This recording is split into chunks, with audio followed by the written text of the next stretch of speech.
The girl holds a piece of paper. She pulls her suitcase along the road, searching. Looking at the location on the paper, she thinks it should be around here. Her name is Dichir. She's now looking for her new home for the coming year. Looking at the magnificent community before her, her eyes are full of curiosity. Her mother, due to work and study abroad, has temporarily arranged for her to stay at her good friend Aunt Chen's house. At this moment, she notices something and immediately breaks into a smile. Looking at the sea before her, she can't help but feel excited. She's about to start a new life in this beautiful coastal city. She notices the sound of a child crying. Turning her head, she sees a little boy with a backpack sobbing loudly. She then approaches him, squats down, and gently comforts him. "What's wrong? Are you lost?" The little boy explains through his tears that his puppy has been pranked and is stuck up in a tree. He waves his arms and calls out the puppy's name. "Tuara, come down. I'll catch you." Dichir, hearing the puppy's name, is quite puzzled. The puppy in the tree barks fearfully, still not daring to move. She looks at the puppy in the tree, worried that falling from such a height would be dangerous. She then gently pats the little boy's head, promising to help him bring the puppy down. Meanwhile, a man asks the shop owner to borrow a ladder. The man wears a black hat and a black short-sleeved shirt. He carries the ladder forward. The scene changes. The little boy with the backpack looks at Dichir in the tree. He worriedly calls for her to come down and think of another way. But Dichir is already in the tree, close to the puppy. She reaches out her hand, calling its name. She calls the puppy over with anticipation, her eyes full of concern. The man carrying the ladder appears behind the little boy. He looks at the girl in the tree, shocked. The girl sits in the tree, holding the puppy. The next second, she accidentally slips. She falls from the tree, holding the puppy, screaming in panic. Feeling a slight pain afterwards, she looks at the unharmed puppy in front of her. She's relieved that it was just a close call. But a man's voice comes from beneath her. The man in black clothes is under Dichir, groaning in pain. Dichir quickly gets off him. The man sits up, looking annoyed. He complains, "What are you yelling about? I'm the one who's hurt." He then seriously scolds Dichir, "Climbing so high without safety measures? If you fell, were you expecting the kid to take you to the hospital?" Dichir realizes that he had specially borrowed a ladder to rescue the puppy. The little boy quickly runs over crying. "Are you okay?" Looking at the boy holding the puppy, still shaken, Dichir gently comforts him that the puppy is fine. The little boy, holding the puppy, looks worriedly at the brother to see if he's injured anywhere. Fortunately, he caught the sister. Dichir looks guiltily at the man beside her. It's good that he appeared in time. The man gently pats the little boy's head, comforting him. "Don't cry. The puppy and I are both fine." The little boy notices something wrapped around Dichir's hand, wondering what it is. Dichir, also confused, unfolds the cloth. It turns out to be a sports bra. The next second, the man in black clothes calls the police. He wants to report a suspicious person stealing underwear. He then picks up the ladder and leaves with the little boy. Dichir watches them go, embarrassed by his nonsense accusations. She also pulls her suitcase and walks in the opposite direction. She thinks to herself that today has been really unlucky. She arrives at the address on the paper. Looking at the house in front of her, she's finally found the place. As she raises her hand to ring the doorbell, she thinks back to that boy, feeling confused and upset. Just as she's wondering why no one is answering the door, the man in black clothes appears behind her. He informs Dichir that no one is home and he's here to open the door for her. Dichir looks at the man in front of her, realizing it's the same guy from earlier. Watching the young man skillfully open the door, she can't help but ask him if this is Ms. Chen's house. The man turns to look at her. This is indeed his home. Dichir stands there, stunned. What's going on now? She now looks at the two brothers in front of her very awkwardly. They both introduce themselves apologetically. Looking at the two men in front of her, she learns that the one in black clothes is the younger brother, Zhang Yinglian, and the other is the older brother, Zhang Zixuan. From now on, they'll be living under the same roof. So Dichir awkwardly greets them both. Zixuan gently and politely shows concern for Dichir. He's afraid she might not be used to being here. Looking at the shy girl in front of him, he decides to call her Xiao Qi from now on. Zixuan looks at her with a faint smile, his eyes curving into crescents. Xiao Qi also relaxes as she looks at him. He really is a gentle person. Looking at the cold Zhang Yinglian on the other side, she feels he can't compare to Zixuan at all. Jiang Yinglian turns to look at Di Qir. He warns her not to touch things in the house carelessly. Seeing the two of them at odds, Zixuan laughs out loud. He comforts Xiao Qi not to mind, saying Yinglian is actually easy to get along with. Di Qir also smiles and responds that brother Zixuan is not only handsome, but also makes people feel comfortable. Then Zhang Zixuan takes Xiao Qi to the second floor. Her room is next to Yinglian's, and his room is over there. They can ask for help anytime. Di Qir opens the door, looking delighted. Her luggage has also been delivered. Looking at the spacious and clean room, she thinks she can settle in tonight after tidying up a bit. Zixuan turns and walks to the door, ready to leave. He tells her to call him if she needs anything. Di Qir leans on the desk with both hands, looking out the window. She can see the sky just by looking up. At this moment, the phone rings. It's Anshin calling. Di Qir quickly answers the phone, informing her that she has arrived. Listening to the enthusiastic Anshin on the other end, Di Qir feels very happy to be here. Then, she learns that there's a gift prepared for her in the bookcase. She gets up to look for it in the bookcase. Looking at the bookcase full of books in front of her, Di Qir is very excited about her gift. Next to the books, there's a delicate little box. She reaches out to take the little box from the bookcase. Then she carefully opens it, looking inside with anticipation. Looking at the various small items in the box, she thinks Aunt Chin's girlish heart is so cute. She then takes out a blue hair tie from the box, deciding to use this first. Zixuan comes to Xiao Qi's door. He wants to take her out to buy groceries and get familiar with the neighborhood, but he's surprised to find that she has tied her hair in a ponytail. She raises her hand to touch her newly done hairstyle. Looking at Xiao Qi's new hairstyle, Zixuan compliments her, saying she looks cute. Di Qir thinks that although they are brothers, they are not alike at all. Zixuan has such a good personality and is so polite. She really likes this warm feeling. Then she sighs that the younger brother is not so easy to get along with. Then, realizing something, she quickly covers her mouth in panic. She looks embarrassedly at the still gentle Zixuan, feeling that her words were too impolite. Then Zixuan's words surprise her. The two are not actually blood brothers. Di Qir suddenly realizes that she just noticed their surnames are different. It turns out that Yinglian's mother passed away early, and Zixuan's mother, Aunt Chun, married Yinglian's father. But Uncle Jiang is often not at home, so now it's just the three of them in the house. Remembering that lonely figure, Xiao Qi realizes that he, like herself, often doesn't have family around. The scene changes. Jiang Yinglian leans against the bookcase, looking at the gift for Di Qir inside. He stares at it with furrowed brows, lost in thought about something. The midday sun is particularly bright. Di Qir and Zixuan return home after taking a stroll.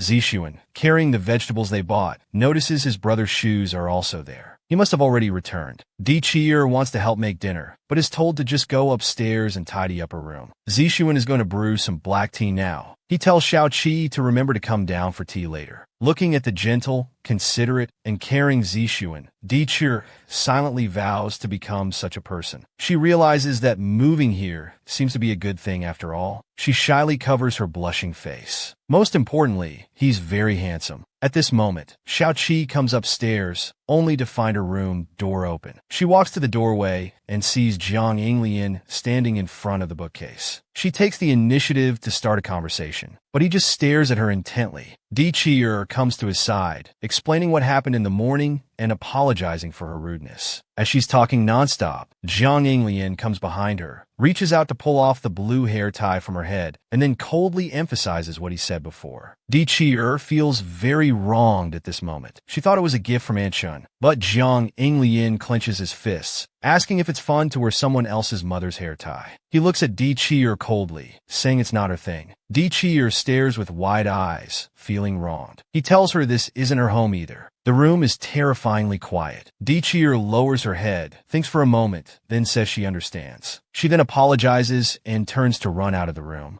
Going downstairs, she meets Zixuan, who has brewed tea and is concerned about her. But tears are now uncontrollably falling from her eyes. Zhang Zixuan looks puzzled, holding the teapot as he watches her. She doesn't stop and continues running towards the door. Then comes a crisp sound of the door closing. Zixuan senses something is wrong. He quickly goes upstairs to her bedroom door. Seeing Jiang Yinglian still standing in front of the bookcase, he anxiously asks what he said to Xiao Qi. Jiang Yinglian takes off his hat now. The hair tie Xiao Qi was wearing belonged to his mother. Zixuan is confused. Didn't he pack everything away last night? Zixuan decides finding her is urgent and tells Inglian to wait at home. At this moment, Zhang Inglian recalls his cold words and her apology, feeling he might have been too harsh. He can't help but close his eyes and sigh. The next second, he also rushes out to look for Xiaoqi. He anxiously makes phone calls along the way to inquire about the situation. But Zixuan can't get through to her phone and is very worried. It's so dark now, he hopes she doesn't get lost.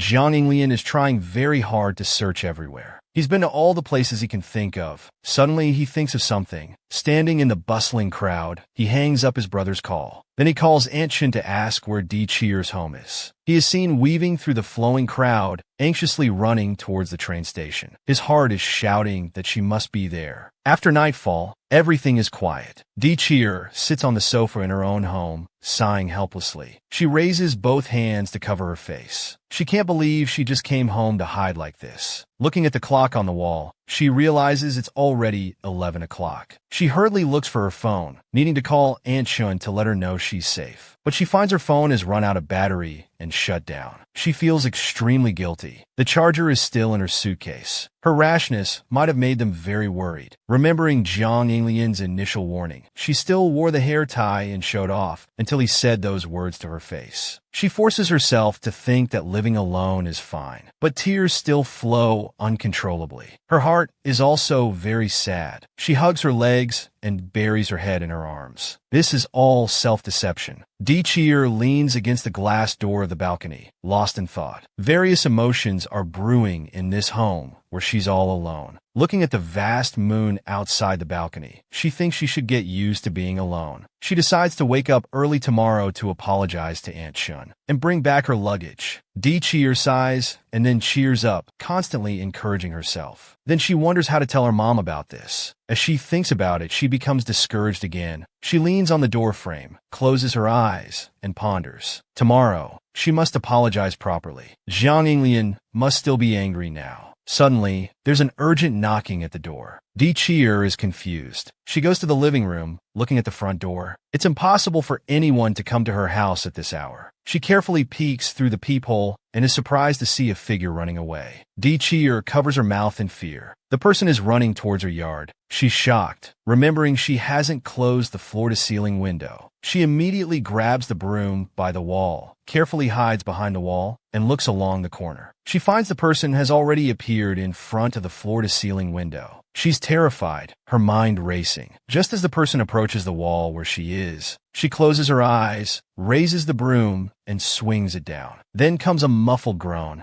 Di Chier slowly opens her eyes to see Zhang Yinglian, whom she has hit. The next second, she loses strength and sits on the ground trembling. Zhang Yinglian looks at Di Chier, who hasn't recovered yet, and explains helplessly. He took the last train to come here, tired and in pain, and now he's been hit with a broom. Looking at Di Chier lowering her head on the ground, he sighs. He's finally found her. Then he criticizes her for being a bit too much, disappearing and turning off her phone. Seeing her still lowering her head, he asked what's wrong with her. Di Chier slowly raises her head. She thought it was a burglar breaking in. Then Zhang Yinglian tries to help her up, but Di Chier quickly stops his kindness. Her legs are weak now. She can't stand up. Although she's usually quite lively, she's a bit scared in emergencies. Dai Kia grips Jiang Yingliansams. Regarding today's incident, she's really sorry. She didn't mean it. She didn't know the things in the box were so important to him. She looks at Zhang Yinglian with a troubled expression. She's decided to move back here. But Zhang Yinglian also lowers his eyes, feeling very guilty. The night is silent. Inside the house, Zhang Yinglian sincerely apologizes to Di Chier. Then he pulls her up. Let's go home together, okay? Then he puts his hands together, terrified. He's just been scolded by Aunt Chun. Next time he'll be beaten. Looking at the very cute Zhang Yinglian in front of her, Di Chier laughs. The bright moon illuminates the entire night. Di Chier suddenly remembers there are no more trains back. The next second she realizes Zhang Yinglian can only stay at her house tonight. Are they going to spend the night alone together?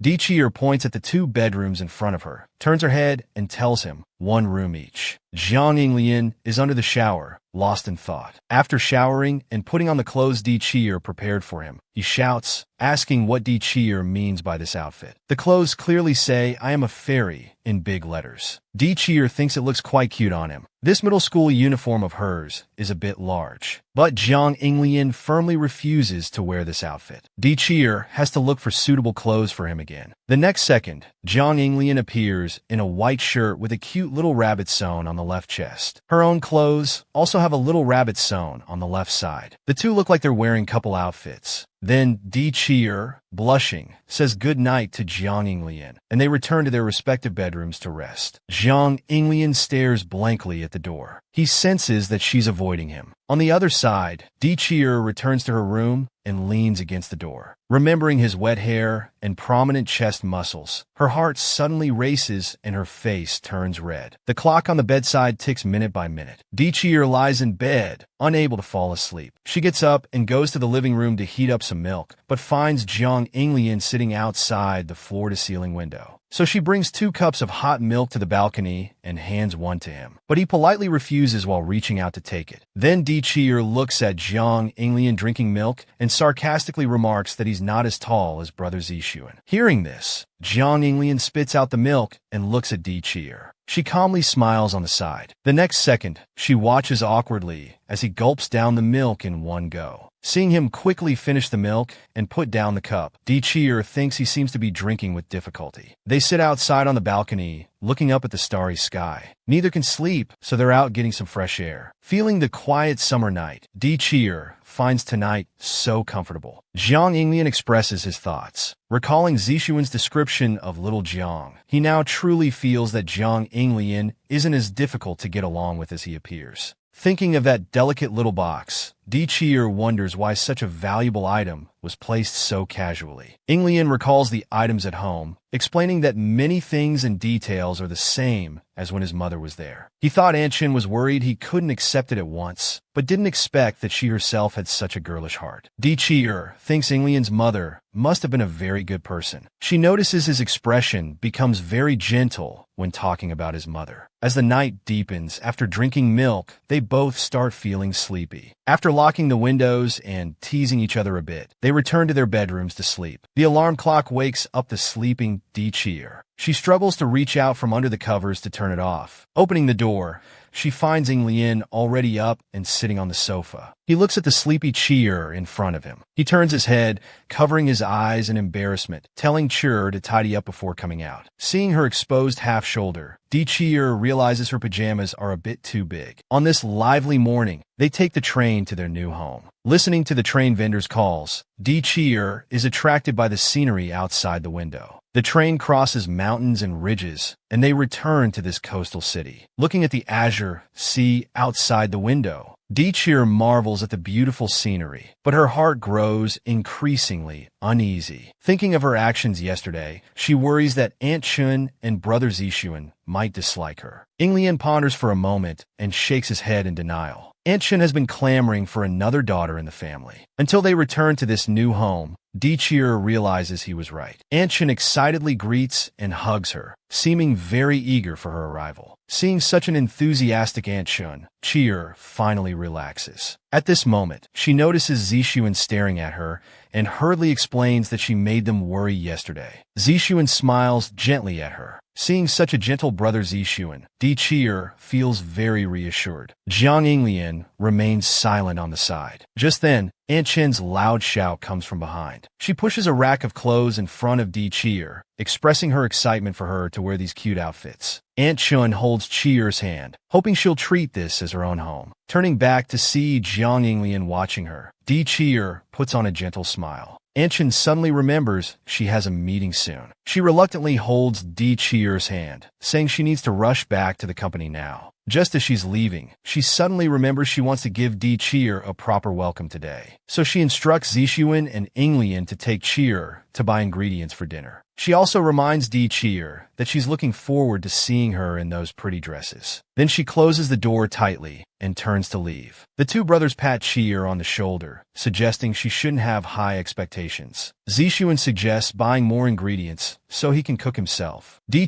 behind them feels very confused. The two change their shoes at the door and call for Di to come downstairs. She comes down wearing one of the dresses Aunt bought. Seeing the two silent, she thinks she doesn't look good in it. Mei Qingxiang Zixuan smiles and compliments her, saying she's very cute. He also teases the blushing Yinglian, but receives an angry shout in return. Zixuan extends his hand to welcome Cheer, introducing her as the new sister in the family. Cheer smiles and places her hand in his palm. Without realizing it, she has already been accepted. In the supermarket, a little boy tugs at his father's clothes, pointing at the products in front. That's definitely his favorite flavor. Suddenly, the little boy notices Di outside the window, recognizing her as the sister who helped him before. He runs towards her, but stops in his tracks as he gets closer. He sees two big brothers accompanying the sister, looking very close to her. Di pushes the shopping cart, happily gesticulating. They quickly bought the ingredients. Thinking about tonight's dinner makes her feel elated. Zhang Yinglian turns to get Lingshi. Just as he's about to get up, he notices Zixuan behind him. Zixuan smiles and tells him to go ahead. He'll wait for them here. Xinji Diqin waves and turns to follow Xiao Jiang. Watching the two figures in front of him, Zixuan lowers his head and smiles. Seeing Cheer stuffing the basket full of snacks, Xiao Jiang feels helpless. Di turns her head and smiles softly. Shopping at the supermarket is truly a happy thing. Yinglian holds up the branded snacks, thinking she's too easily satisfied. But Cheer gives examples from everyday life. Those small details are very real. The most important happiness is being able to choose things you like with people you like. Xiao Jiang blushes upon hearing this. He wonders what she means. Feeling a bit ambiguous, Xiao Jiang directly asks Di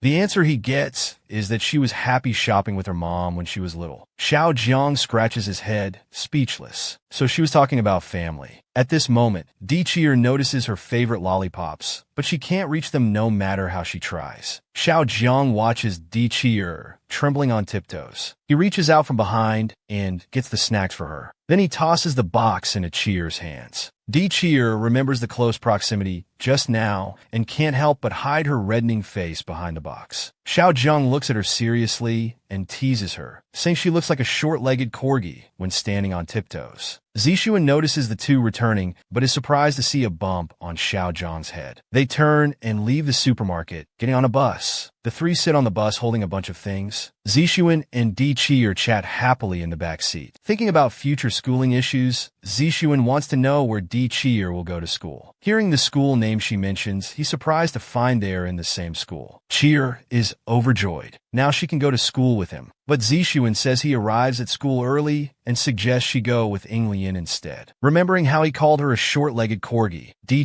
feels annoyed. Zixuan can't help but ask if she wants to see the new school. Then the three of them arrive at the school gate, looking at the greenery and buildings inside. Xiao Cheer is overjoyed. Zixuan reminds her that she can often find them on the playground. Xiao Cheer imagines a different Zixuan during sports, blushing and laughing. Looking at the gentle Zixuan, she thinks it's really nice. There must be many interesting things here. She's already looking forward to it. Then they prepare to go home. Zhang Yinglian stands with hands on hips, looking at the two, sensing an unusual atmosphere. As night falls, after witnessing everything that happened in the kitchen, Di realizes that Aunt Chung is a kitchen disaster. Looking at the failed dishes, Aunt Chung feels very distressed. Zixuan comforts her and takes over, chopping vegetables and cooking himself. The dining table is full of rich dishes. Aunt Chung keeps putting food on Di plate. Looking at the bowl full of food, Zixuan reminds his mom that if she serves so much, how will Di eat it all? Di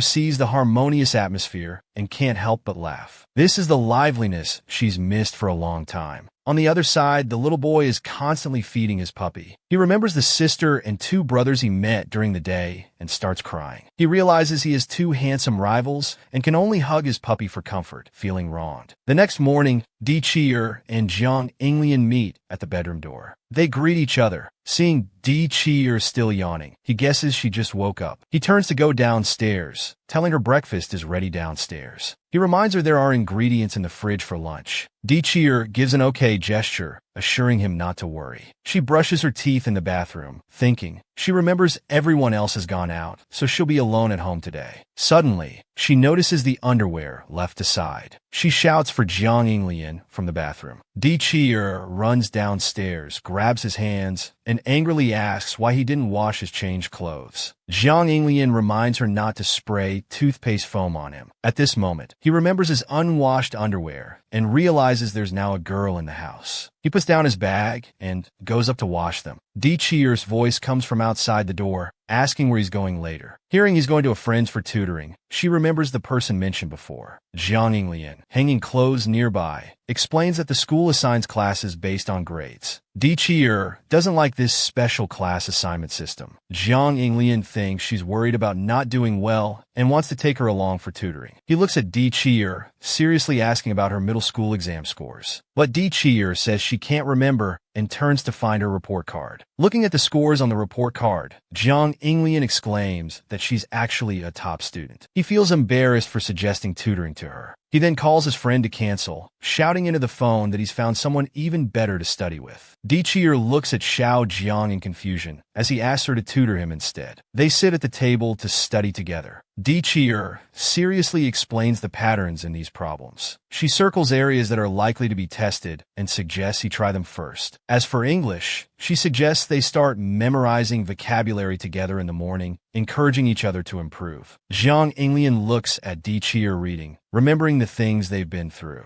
He suddenly realizes how serious she is when doing things. He lowers his head and smiles, seeing Jiang Yinglian's head almost touching the table. She taps him with her pen, reminding him not to lower his head too much. Jiang Yinglian isn't used to being close to girls, but he doesn't mind Di Qi'er's actions. He doesn't even think of avoiding them. He can't help but blush, lowering his forehead. Looking at Di Qi'er's features, he realizes he's never observed a girl so carefully in his memory. Jiang Yinglian inadvertently calls her name, then praises her for being good. Jiang Yinglian leans on the table, meaning that she's similar to his brother, able to manage herself, focus on studying, and be a good child in adults' eyes. Then he raises his hand to support his face. It's just that her two braids seem a bit too childish, somewhat at odds with her top student identity. Di Qi'er crosses her arms noncommittally. How is she childish? She turns her head and pokes him, saying she doesn't want to be like some people who cram at the last minute before exams. Then she compares him to his brother again. They both look at each other angrily. Jiang Yinglian dismisses it, saying he can definitely do well in studying. Then he provokes Di Qi'er. Provoked by the bet, Di Qi'er doesn't back down either. She slaps the table, stands up, and asks what they're betting on. Xiao Jiang suggests that the winner gets to ask one thing from the loser. Di Qi'er generously tells him she'll continue tutoring him until the start of term exam. To win, he needs to get into Class A. Seeing Jiang Yinglian agree, from that day on,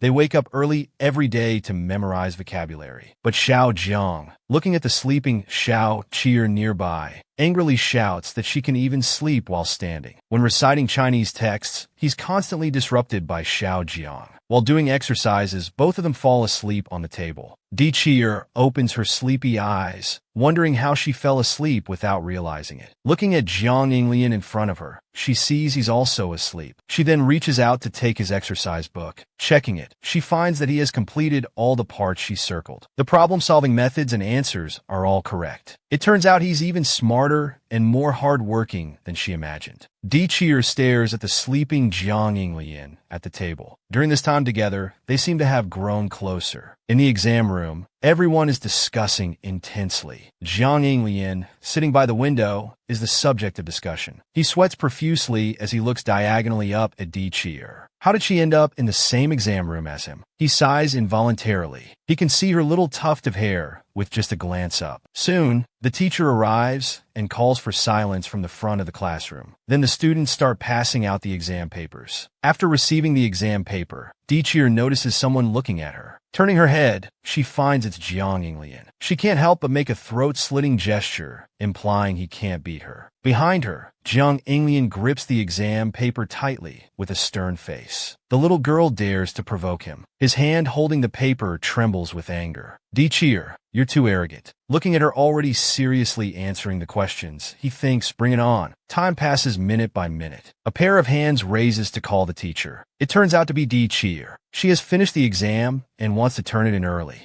Jiang Inglian looks up surprised. Then he widens his eyes in disbelief. He thinks this isn't like her usual style. He holds his pen against his chin, wondering what she's up to. Di Cheer raises her hand and makes a face, sticking out her tongue provocatively. Then she opens the door and turns to leave. Still answering questions, Jiang Inglian lowers his head with a stern face. He won't lose to her. The surrounding classmates all feel the deep resentment. Even the teacher thinks the children in this classroom are scary. Jiang Inglian seriously answers the questions on his paper. He's determined to get into Class A to show her. Walking out of the classroom, Di Cheer, standing outside, takes a deep breath. She finally dared to turn in the exam early for once. Remembering Jiang Inglian's expression just now, she finds it hilarious and can't help but laugh. Then she walks happily towards the other end of the corridor. You should have been motivated, right? A few days later, the day to see the results of this tutoring arrives. Students rush to the bulletin board to check the rankings. Noisy discussions surround the board. Di Cheer and Jiang Inglian, looking at the crowded scene in front of them, are shocked that coming a little late resulted in so many people. Jiang Inglian, beside her, finds it troublesome. The class assignments will be announced in the afternoon. While observing, Di Cheer becomes impatient. Don't they want to know the results sooner? Jiang Inglian looks at the somewhat nervous Di Cheer in front of him, puzzled. Isn't her getting into class a sure thing? At this moment, he turns around and tells her to wait here. He'll go to the front to check the results. Watching Jiang Inglian squeeze into the crowd, Di Cheer clenches her hands tightly. She's not just anxious about her own results, but the outcome of their joint efforts. On the other side, Jiang Inglian searches hard for their names on the bulletin board. After scanning round and round without success, he finally finds their names near the end. He stands there in disbelief. She wonders why there's no news after such a long time. Then she opens her eyes to look for Jiang Inglian. She sees him making a victory sign in the crowd. Jiang Inglian makes his way back through the crowd. She and Di Cheer happily high-five each other. The excited Di Cheer can't stop praising, while Jiang Inglian remains silent with a red face. Realizing this, Xiao Cheer quickly lets go of their hands. She apologizes, saying she got too excited just now. Jiang Inglian walks ahead, turning his head. This is just the beginning of the competition. Di Cheer walks beside him with her hands raised above her head. Now let's have a showdown. A blue-haired woman stands behind, watching the two leave. Then she approaches the bulletin board to look at the rankings. As night falls, the lights come on. Anshin excitedly looks at Di Cheer and Inglian. She hugs the two treasures who got into the same class to her chest. Suddenly remembering she prepared a gift for Xiao Qian, she turns to go inside to find it. Then she comes out holding a peach blossom-shaped hair tie. She made this herself last night. Anshin encourages her, saying at the best age, don't be afraid of difficulties. Face them head on. She will be by the side of her three treasures, guarding their growth. Di Cheer, touched, has tears in her eyes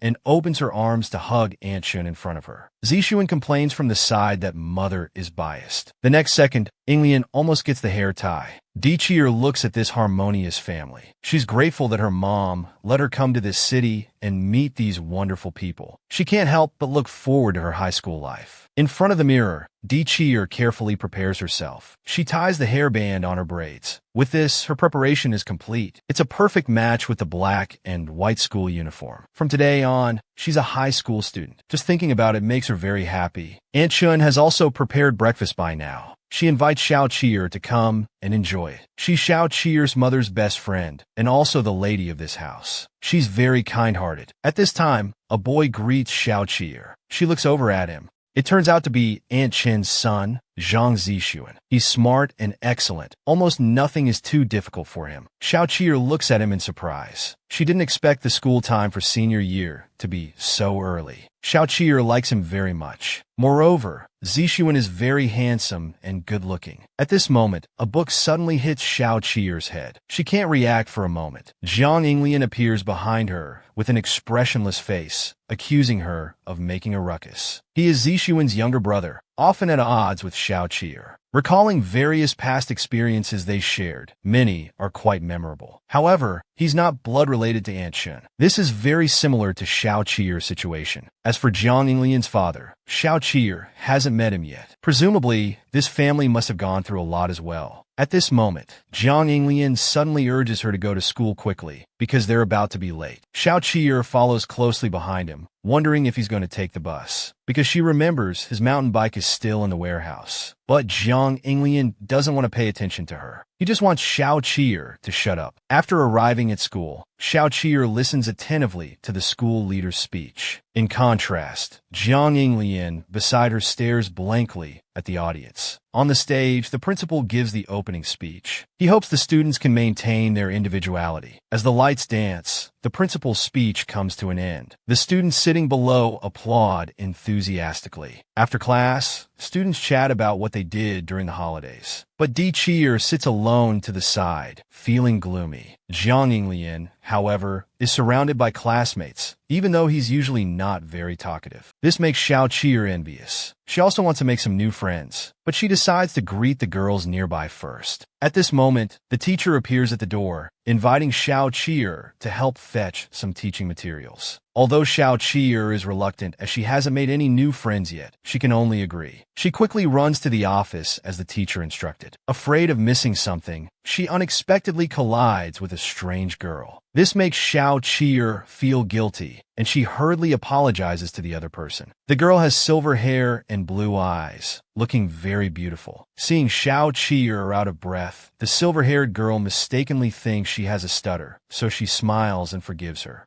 She advises Xiao Qi'er to be careful, then says goodbye and turns to leave. Xiao Qi'er watches her retreating figure, feeling a fondness for this person. But she quickly remembers she has something to do, so she hurriedly turns and walks towards the office. The two of them walk back to back in opposite directions. What Xiao Qi'er doesn't know is that the silver-haired girl quietly turns her head, watching Xiao Qi'er's retreating figure with a smile on her face. As night falls, stars light up the sky. With a creak, the wooden door of a coffee shop slowly opens. In the dim light, a few people walk in together. A boy's sidelong glance falls on a walking girl, instantly attracted. He can't help but look a few more times. Then he calls his companions to look too. To him, those girls are incredibly cute, especially the silver-haired one, whose appearance is truly breathtaking. However, his companions tell him it's best not to have any ideas about that girl. Those girls are from West City No. 1 High School, a famous key high school. Most students who can attend West City No. 1 High School either come from powerful and wealthy families, making them unapproachable, or have excellent grades. They are all very impressive people. Listening to his companion's description, the boy thinks things aren't as absolute as they imagine. The brown-haired boy beside them listens to their debate, feeling a bit speechless. Suddenly, the silver-haired girl notices two familiar figures outside the window and walks over. She sees Jiang Yinglian and Di Qi'er walking together past the window. They look very close, almost like a couple. The silver-haired girl is very puzzled. She remembers they were also close on the day of the exam results. She wonders what their relationship is. The blonde girl, sitting opposite, notices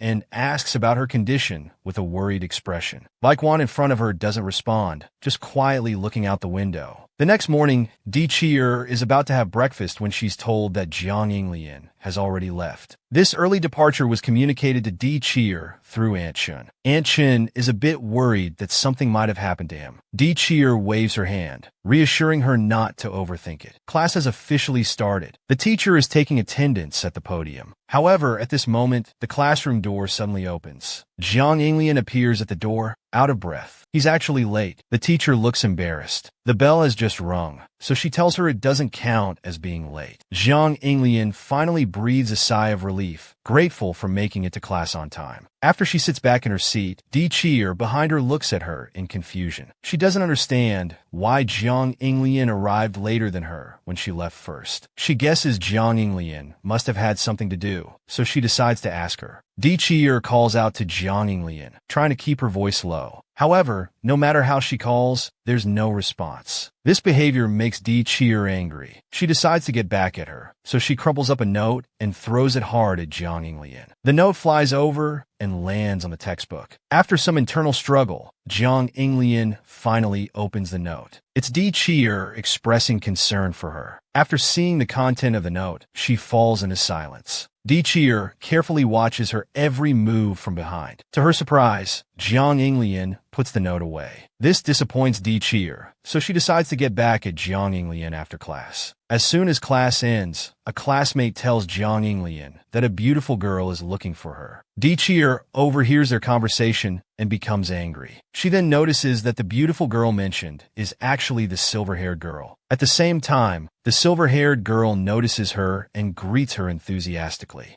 Di Cheer politely waves back. She's surprised that the girl remembers her, and even more surprised that she knows Jiang Inglian. Di Cheer really wants to be friends with her. Seeing how well they're chatting, Di Cheer believes they must be close. If she were to stay by Jiang Inglian's side like before, people might misunderstand their relationship. This must be why Jiang Inglian is keeping her distance. Di Cheer can't help but think that since she met Jiang Inglian, she has always taken care of her. After school, Di Cheer walks home alone. She doesn't want to continue bothering Jiang Inglian. What she doesn't notice is a figure on a bicycle slowly approaching her. Di Cheer turns her head to look at the newcomer. She's instantly shocked by the scene before her. The person riding the bicycle is none other than Jiang Inglian. Jiang Inglian and Di Cheer look at each other. She suddenly calls her a stupid penguin. Hearing Jiang Inglian call her that, Di Cheer becomes anxious and tries hard to stop her from using that name. She angrily looks at Jiang Inglian, thinking she's deliberately trying to annoy her. Then she turns to leave. She decides to ignore Jiang Inglian, refusing to turn back no matter how she calls out. Seeing that Di Cheer is really getting angry, Jiang Inglian stops joking and tells her she's not here to annoy her. Then she rides her bike in front of Di Cheer, wanting to take her back together. Seeing that Di Cheer is unwilling to acknowledge her, Jiang Inglian has to tell her that she was late this morning because she went to install a back seat for her. After hearing the truth, Di Cheer feels a bit embarrassed. She now realizes that Jiang Inglian wasn't finding her annoying. Thinking about this, Di Cheer smiles happily. Actually, she could have waited until after school, and they could have gone to install the back seat together. Jiang Inglian has a different perspective. This way, she can take Di Cheer directly after school. Di Cheer looks at her in surprise. She didn't expect Jiang Inglian to care about her so much. Her actions have made her see her in a new light. But then, Jiang Inglian suddenly blurts out that she just doesn't want to squeeze onto the public bus. Di Cheer is instantly speechless, but she's curious why Jiang Inglian would need to squeeze onto a public bus. She clearly has a mountain bike. Di Cheer suddenly realizes that Jiang Inglian had been enduring taking the bus for her sake all this time. Di Cheer feels touched by her honesty and can't help but smile. On the way, Di Cheer sits quietly on the bike without saying a word. Suddenly, Jiang Inglian stops the bike. She advises Di Cheer in the back seat that it would be safer to hold on to her. This shocks Di Cheer. She's asking her to hold onto her waist. It's quite embarrassing, so she declines Jiang Inglian's offer, saying she'll hold onto the seat instead. Unexpectedly, Jiang Inglian suddenly accelerates. The sudden speed catches Di Cheer off guard, making her face distort from the wind. She has no choice but to reach out and tightly grab Jiang Inglian's clothes, shouting for her to stop quickly. Jiang Inglian immediately stops the bike. The sudden brake causes Di Cheer to press tightly against her back. Still shaken, she scolds Jiang Inglian, demanding to know why she did that. She accuses her of deliberately trying to harm her. Di Cheer finally puts aside her prejudice and wraps her arms around Jiang Inglian's waist. She wants to know if the fact that they're living together has been made public. Jiang Inglian confidently answers that she has never hidden this fact. Di Cheer looks at Jiang Inglian in disbelief. After all, she's very popular and easily attracts attention. If she's never avoided mentioning this, people will surely misunderstand.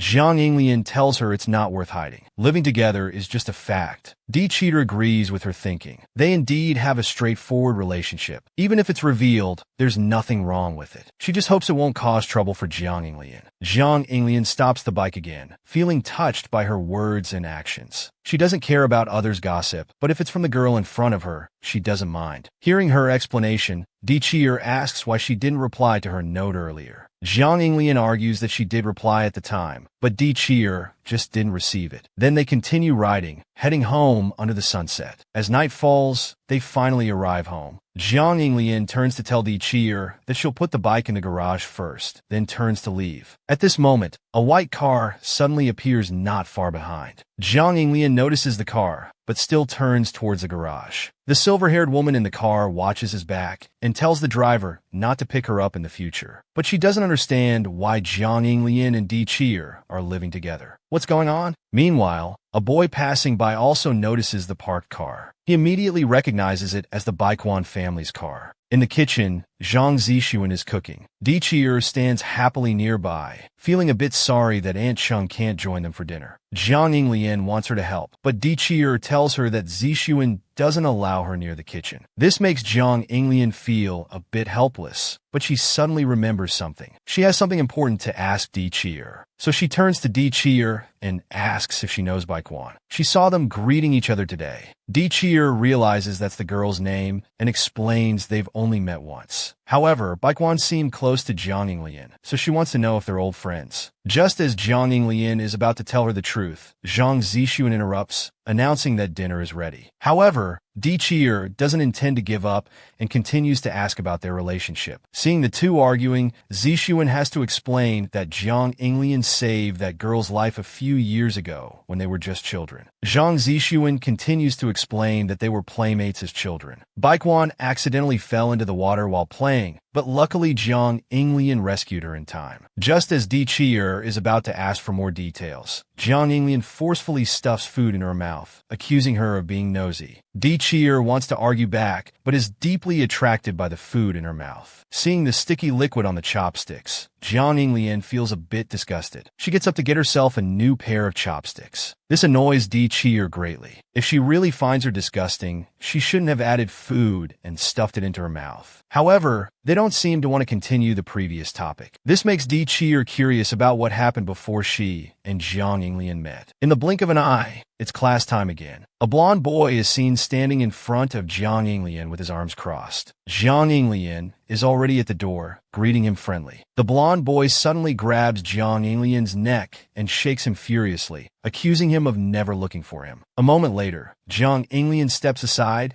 and tells him the news about Zhu Yang getting into the affiliated school. Hearing this, the blonde boy feels a bit sorry for Zhu Yang. If the accident hadn't happened back then, they would still be good friends. As the two are chatting enthusiastically, they don't notice that Baekwon has already spotted them. Baekwon immediately turns to say goodbye to her two friends. She plans to go chat with Jiang Yinglian. However, she suddenly notices a familiar figure appear beside the two. Baekwon looks carefully at that girl and realizes it's Di Cheer. Di Cheer is seen struggling to carry a stack of books, with Jiang Yinglian blocking her way. The two look at her back and plan to help her, but she refuses. The blonde Aining, looking at her back, can't help but sigh that she's cute. Jiang Yinglian tells him that girl is his tutor. He had told Aining before that a new person moved in, and this new person is her. Aining looks at Jiang Yinglian. He doesn't believe what he's saying. Jiang Yinglian looks at the complaining Aining, feeling a bit helpless. After Aining calms down, he asks if Baekwon knows about this. Jiang Yinglian shakes his head in denial. Hearing their discussion, Baekwon feels uncomfortable. Meanwhile, in the office, Di Cheer hands over the class assignments to the teacher. Then she gently closes the office door, preparing to return to the classroom to continue the lesson. Suddenly, a call comes from behind. Someone is calling her name. Di Cheer turns around and realizes it's Baekwon, who has appeared behind her at some point. To Baechuan's surprise, the other person also calls out her name. Di Cheer is also curious about how Baekwon knows her name. They both point out that Jiang Yingling told them. Then Baekwon invites her to taste some desserts together. Hearing this, Di Cheer's heart blooms with joy. This is the first time she's been invited by someone, so she tightly grabs Bai Chuan's hand, happily telling her she will definitely come. Baekwon gestures her not to tell anyone else. This will be a secret between Di Cheer and herself. She doesn't want others to know. They then agree to meet at the school gate after class. For now, they need to go to class. After saying goodbye to Baekwon, Di Cheer happily walks towards the classroom. She doesn't want to be late. Baekwon watches her back from afar, hesitating to speak. After school, Jiang Inglian invites Di Cheer to go home together, but she refuses. Di Cheer tells him she'll be home before dinner and not to worry. Just as Di Cheer is about to leave, Jiang Inglian suddenly grabs her hand, asking if she's avoiding him. Di Cheer shakes her head and denies it, telling him it's because she's been invited out, and it's her first time being invited by a girl. Jiang Inglian sighs and has no choice but to turn and leave alone. Seeing Di Cheer has walked far away, Jiang Inglian thinks she's too easily satisfied. However, he's also happy that she's made a new friend. At this moment, several girls walk by. All of this is observed by some nearby girls. They can't help but discuss the relationship between these two. The short-haired girl thinks they must be siblings, but the green-haired girl disagrees. She believes they look more like they're dating. They continue discussing Jiang Inglian all the way to the classroom. They don't notice that Baekwon and her friend are right behind them, overhearing their conversation. The blonde girl stands up for Baekwon. She sternly stops them from continuing the discussion. Then she turns to comfort Baekwon, saying Jiang Inglian will only belong to her. Hearing her friend's comfort, Baekwon herself thinks that Jiang Inglian and Di Cheer do indeed make a good match. So she turns to tell the blonde girl that she and Jiang Inglian are just ordinary friends. However, her two friends bluntly say they don't believe it's that simple. Hearing her friend's discussion, Baekwon remains silent. To stop the two from further upsetting her, she offers to treat them to barbecue. Then she gets up and tells them she has an appointment with a friend and needs to leave first. In the restaurant, Di Cheer takes the menu wondering what to order. But seeing the prices of the dishes, her eyes widen. These prices could buy her several lunches in the cafeteria. Baekwon, seeing Di Cheer's troubled expression, casually says she'll treat. Di Cheer looks at her helplessly, saying coming here is enough. She had planned to go grocery shopping, so she can only order something cheap. Baekwon watches her, then calls the waiter to order. The two sit at the table, looking at each other. Baekwon inadvertently smiles. Di Cheer smiles back, asking why she suddenly started smiling. Baekwon lowers her head, blushing and thinking. Seeing Di Cheer and Jiang Inglian so close, she's quite surprised. She can't help but think that she's known Jiang Inglian longer. She knows his personality is slow to warm up, always giving a cold impression. He's never had many female friends around him. Di Cheer recalls her first impression of Jiang Inglian. He didn't talk much and was indeed quite cold. He even disliked her when she first moved in. She can't help but chuckle. Across from her, Baekwon also recalls something. She knows that beneath the cold facade,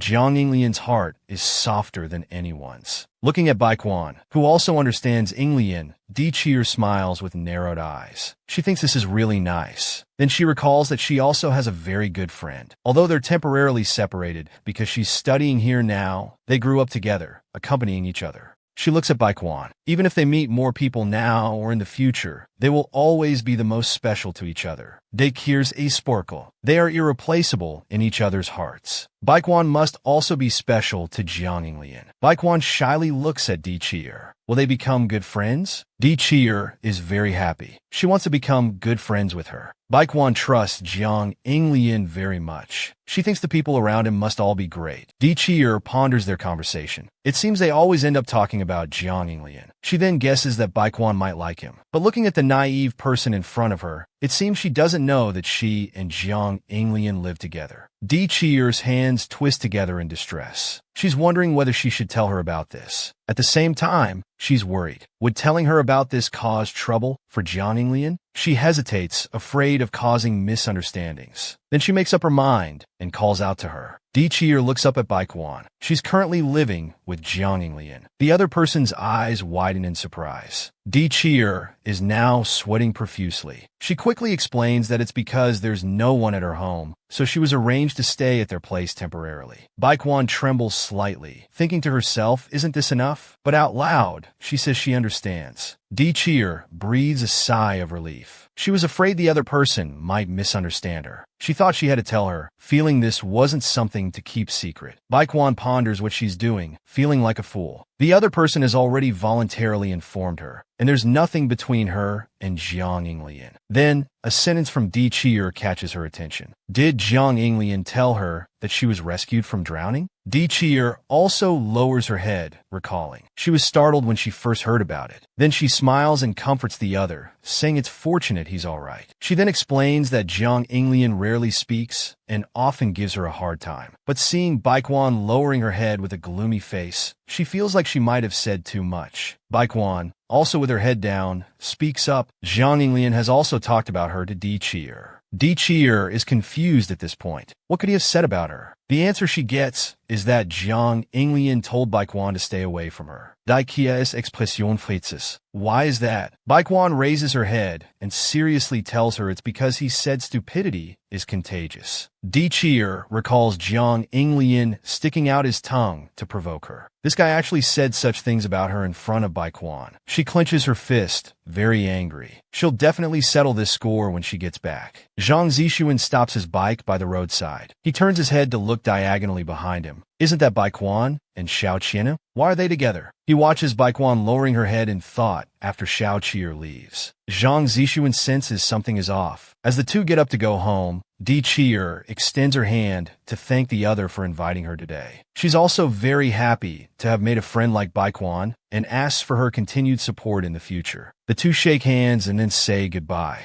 Watching Di Chier walking ahead, bouncing like a bird, she sighs that the other is like a scene from spring, joyful and lively, so different from herself. She's like a winter scene. Then she hears someone behind her calling out to Jiang Inglian. She turns to look. She sees Di Chier talking with Jiang Inglian. Jiang Inglian invites the other to go to the supermarket together. Then he lets her sit on the back of his bike. Baekwon watches this scene. She feels something collapse inside her heart. The collapse is deafening. In the classroom, Di Chier sits in her seat, waving at Baekwon. Jiang Inglian is puzzled that these two know each other. Then Baekwon speaks up, praising Di Chier as cute. But Jiang Inglian laughs and tells her that getting too close will lead to infection. The idiot bell rings for class. Xiao Jiang tells Baekwon to quickly return to the classroom for lessons. Recalling these memories, tears involuntarily fall from Baichuan's eyes. Looking at the three intimate friends, Baekwon recalls deeper memories. At that time, she was the one standing in the middle. The past feels like yesterday.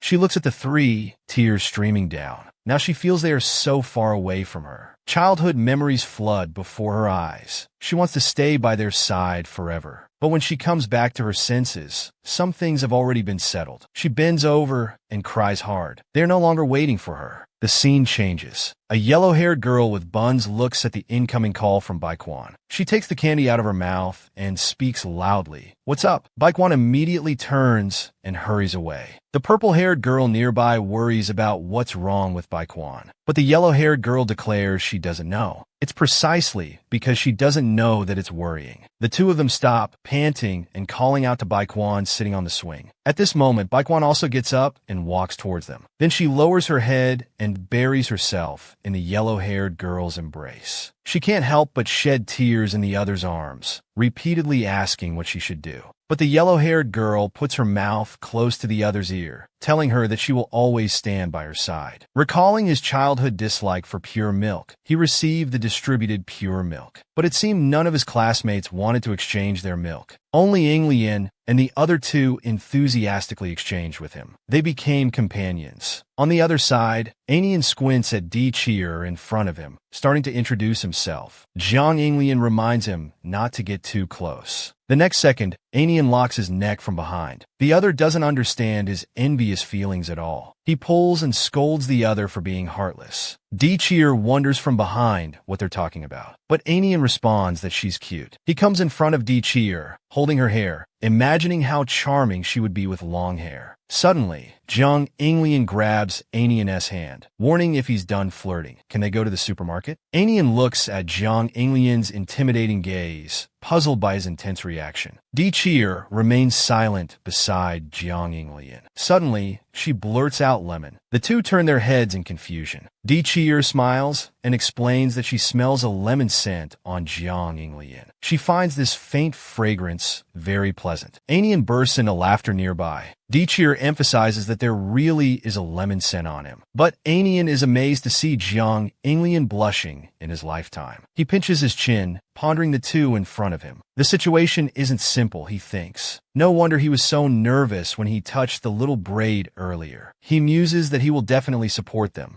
Di Cheer suggests Anian come over for dinner tonight. Hearing it's not Aunt Chung cooking, Anian quickly agrees to go. Di Cheer then remembers her new friend. She wants to invite her too, but almost mentions their previous dinner together. She thinks they haven't gathered together for a long time. Anian quickly responds that he'll call her. On the other side, Baekwon, still upset, doesn't answer their call. The yellow-haired girl sits on the floor sofa, looking at the messages on her phone. She decides to help Baekwon fulfill his wish. The next day at school, seeing Jiang Yinglian sneezing, Di Cheer decides to get food for him. She suggests Jiang Yinglian rest well. Thinking the cafeteria is too crowded at this time, they decide to try the same food. Holding a lemon juice, Di Cheer guesses he might like the lemon flavor. As she turns to leave, she hears two people behind her lamenting that the lemon juice they liked is sold out. Di Cheer takes out her drink, deciding to give it to them. Unexpectedly, this startles them. The two in front quickly leave. Di Cheer hears them discussing her, wondering why they're avoiding her. Then she overhears them, saying she's the girl always with Jiang Yinglian. They insult her, calling her shameless, a country bumpkin, and saying her pigtails look rustic. Di Cheer guesses they're saying this deliberately for her to hear. In the classroom, Di Cheer and Jiang Yinglian are eating their favorite food. Recalling the incident at the supermarket, she can't help but ask if her hairstyle really looks bad. Unexpectedly, he says it looks stupid. Jiang Yinglian thinks she's concerned about Anian's words. Di Cheer claims it doesn't matter. Jiang Yinglian looks at her seriously. They sit together eating. He says the hairstyle does look a bit stupid, but it's also very cute. Di Cheer laughs and blames him for always calling her stupid. She finds herself unable to refute this in her heart, but still feels a bit uneasy. On the sofa, Jiang Yinglian, with a worsened cold, is resting. Di Cheer comes over to feel his forehead, reminding him to take medicine on time. Turning her head, she finds Aunt Chung and Zixuan staring at her. Di Cheer looks at them puzzled, but quickly explains that nothing is wrong. Zixuan and Di Cheer are both concerned about the sick Jiang Yinglian. Aunt Chen also instructs Jiang Yinglian to contact her by phone if anything happens and offers to drive him to school. Zixuan, standing nearby, thinks of something and suggests that he could ride Yinglian's bike and take her to school. Di Cheer hears that she can go to school with brother Zixuan, and her face beams with a joyful smile.